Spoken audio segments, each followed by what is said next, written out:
Okay, so guys, we're going to do these sort of live videos over the next couple of weeks, mainly just to help you guys from home. People aren't going to be able to get the help they need right now, so doing these live is our way of sort of giving you some value, some topics. Today we're going to be talking about working from home, because that's very relevant given the current climate.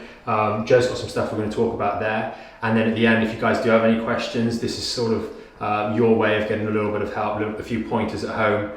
So we'll kind of talk to you guys on Instagram and on Facebook Live once we finish sort of the main topic of the video. So if you've got any questions, do post them in the comments. Ola's just behind the mic and the cameras, so you'll let us know if you've got any, and we'll go through those at the end. So Joe, working from home. Yeah, so I just wanted to touch on some stuff to avoid, first of all. So obviously when we're going to be working from home, we're going to be sitting for longer periods, or maybe we're going to be working at our kitchen tables or something like that.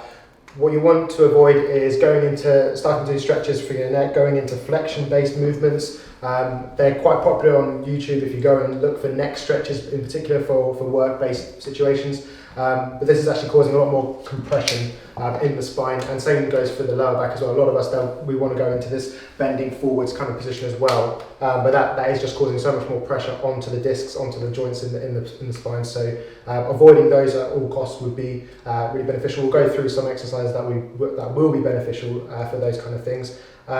Did you have anything to add on that? Yeah, I mean flexion. So quite a lot of times when you're at home, you're going to be working from home. The setup is going to be as good as is possible. So we want to have that laptop or that computer on a desk, not sat on the bed. You want to have it at eye level. That's really, really important. But with the best of intentions, your chairs aren't going to be quite perfect. So you're probably going to end up stooped over like this for a little while. And that's going to start to put stress and strain on those neck muscles. Now, the muscles are going to tighten up because they're holding extra pressure through them for an extended period of time while you are in that sort of less than optimal position. And by stretching them even further, yeah, it'll feel nice at the time, but it's not really the best option. Now, there's a really awesome exercise for this, which we'll probably go through at the end, like Joe's mentioned, but I'll just pop it up here on the side using a towel. Everyone's got these at home, I should hope, and we're looking at a small towel, and we'll touch on what to do with that later, because it's counterproductive. You feel the pain here, so you want to stretch forwards, but actually doing this at the end, which we'll talk about, will be so much more helpful for that neck discomfort and upper back discomfort when you're sort of at home. And just the second thing to avoid, obviously, because we're in a different environment, we might not be thinking about too much about what we're doing as what we would do when we're in the office. So just avoid sitting for long periods. Might kind of touch on the sitting position as well, but the body wants to move around, the spine wants to move around, we want to get that blood flowing, so we'll come back to exercises as well. But if you can get up every 15-20 minutes just to move around, go make a cup of tea, go to the toilet, get some water, anything to give you that excuse to get up and move around will help to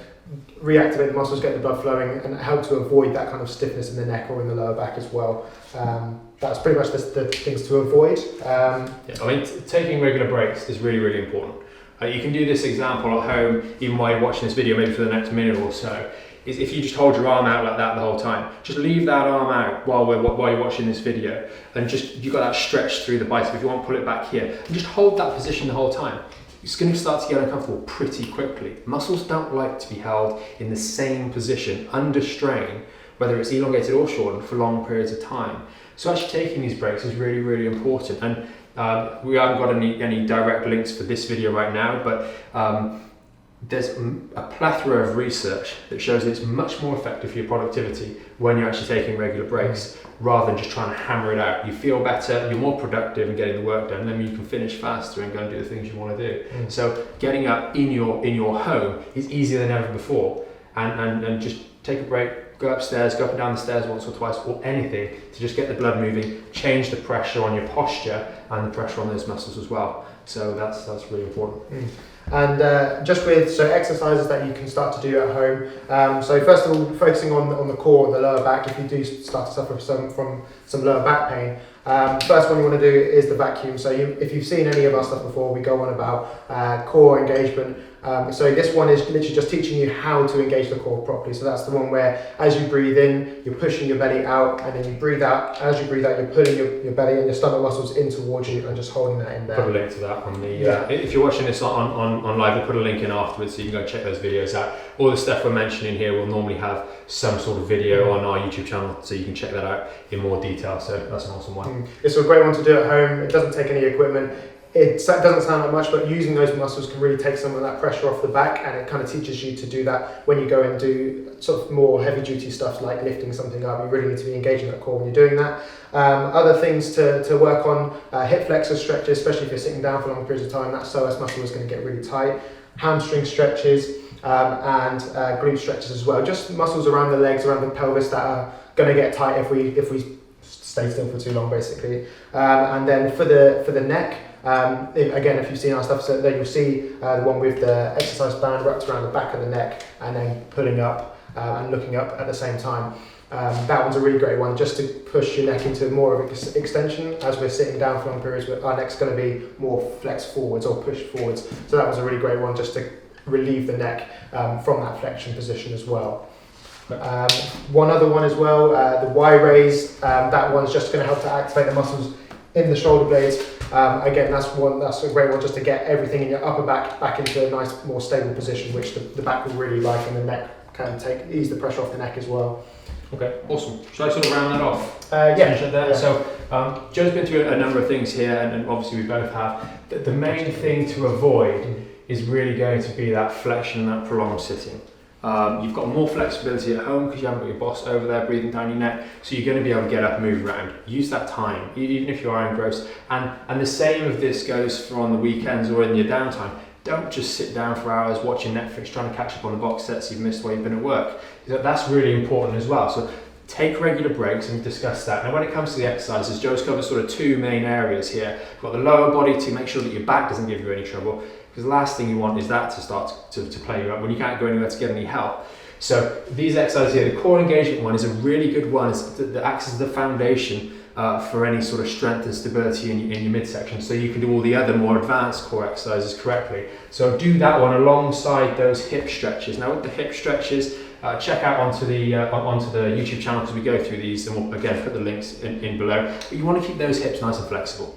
And that's sort of a couple of stretches, holding 30 seconds each leg for each stretch, and going through that a couple of times. It'll take you 5, maybe 10 minutes max, but just keeping those hips nice and mobile is really going to help make sure that it doesn't translate into that stiffness in the hips into your lower back, and then you're going to struggle with back pain. It's all about preventing rather than trying to crisis manage.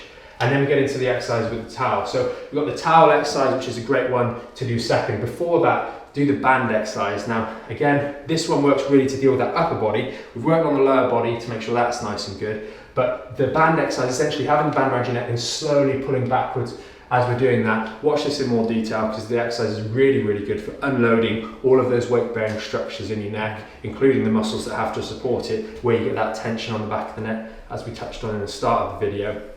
And then lying over the towel, that just really takes all the pressure off in a more passive way.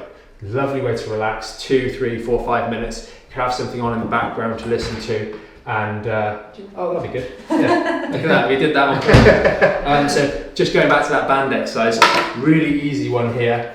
Band around the middle portion of the neck, and all we're doing here is just pulling and looking up just gently. And that just opens out the disc spaces, takes some loading off the cervical spine as well, and it's an awesome one. If you haven't got these at home, well, try and get someone to use a towel instead, but these are awesome tools, especially for now. And then the last one, the Y raise, super easy one to do. So just if you spin around, Joe, just to engage these postural muscles. You want to engage them. They're all off and stretched and stressed out in this position. Actually getting them to open out through here so they can get engaged and tighten back up again is really going to be helpful for you in just keeping them nice and supple and working effectively. So you've got those 2 stretches there. That's pretty much it for this video, so we'll cut that on the main camera and just go to the social media.